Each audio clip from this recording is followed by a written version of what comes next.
producing healthcare professionals, and we're not stopping you over your lifetime from moving, but we are saying you owe something back. And I think that's quite an interesting example of how our country is coping with that without curbing individual freedom forever. Professor Oyewole, as President of the Association of African Universities, is this all sounding very familiar? Very, very familiar. Let me just interject earlier. You mentioned that we may look at brain drain as a brain circulation. Brain drain is a little different from brain circulation in that in brain drain, the professionals that are leaving may not come back, and they may have probably little to contribute. The important thing about it, why it's so serious, is that the professionals that are leaving the areas are the type of professionals that are not adequate in those countries that they are living. And the country must have made some projection about the professional needs, the human capital needs for that country, and you produce them only for you to lose them to another country. By the time these professionals are lost and they have little to contribute back to their country, I think it has become brain drain. And what about the particular situation in Nigeria? In Nigeria, the peculiar thing is that areas of need, such as nursing, medicine, engineering, and even academics, they are the areas where we lose them. Fresh doctoral candidates being lost to other countries. Because I've heard statistics that you've now got something like one nurse to every 1,000 people and one doctor to every 50,000 people. Even more than that. Uh-huh. One doctor to probably about 1,500. The situation is very bad. And if these are the ones that you need, you've made projections to produce them in a country, and after producing such a number, those ones now migrate to another country. And you are now in need of those professionals. I think it's a serious matter. I've read interviews with Nigerian scientists and medics, some of whom have stayed, some of whom haven't.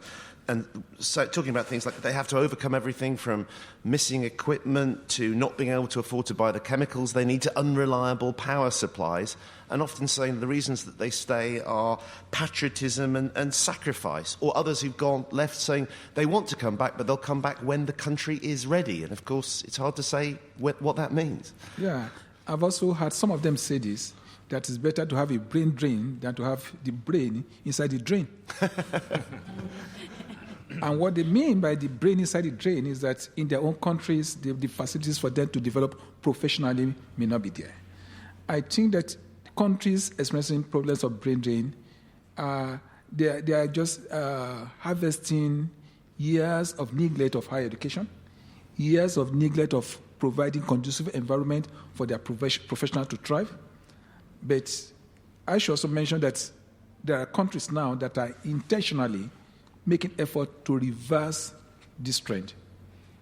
We'll get on in the second half to how we try and deal with these problems as well, but I should bring in Carolyn Medel-Ananueva. You're based in Zimbabwe as UNESCO's Head of Education, Southern Africa region, but you were born and brought up in the Philippines, spent some years working in Germany before you ended up here. So do you see yourself as one of the brain drained?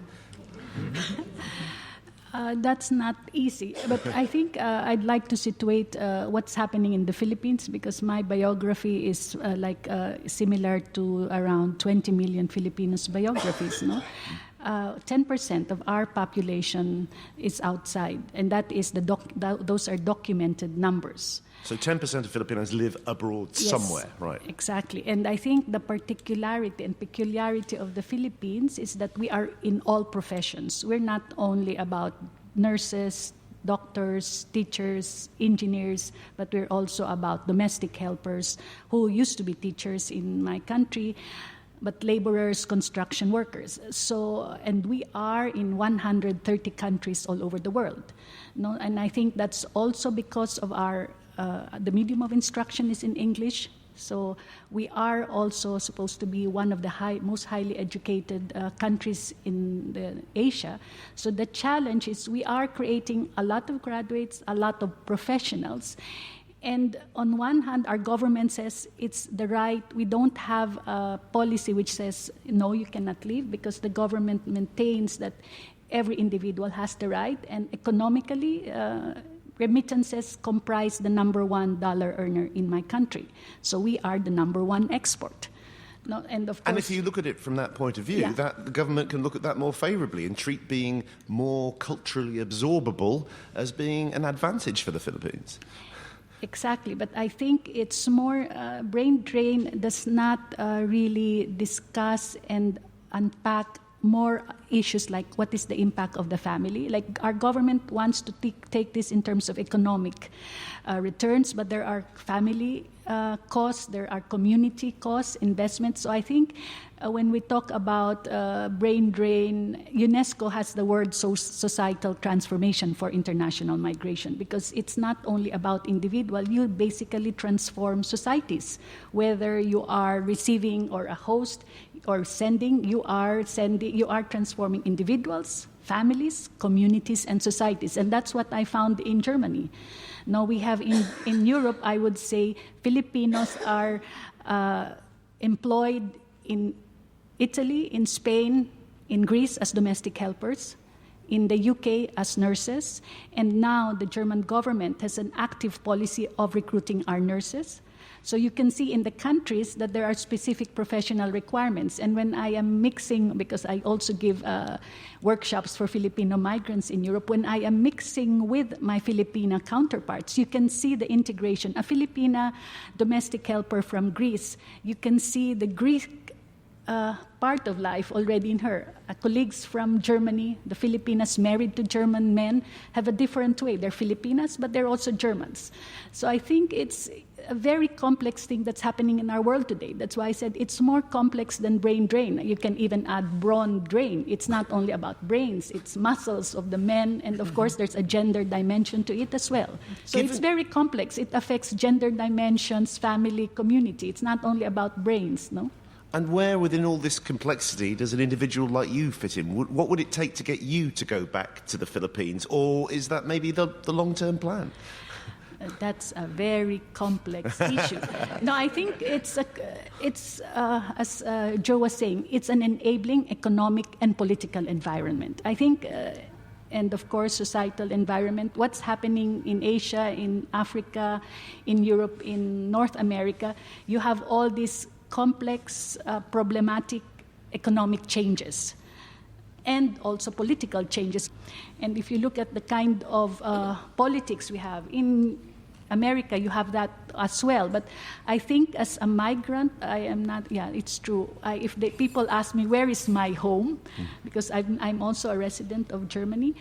I ask myself, where is really my home? And many Filipinos, many migrants also feel that way, you know. And I think the challenge we face is, what is the world like now? Do we really have to have national alliance, what is our national identity? When I'm so impressed with Europeans, where football fans are really, when they really raise their flags, it's like football is part of their national identity. But for Filipinos, for example, they always say, when they see my passport, oh, you're Pacquiao, our world-renowned boxer.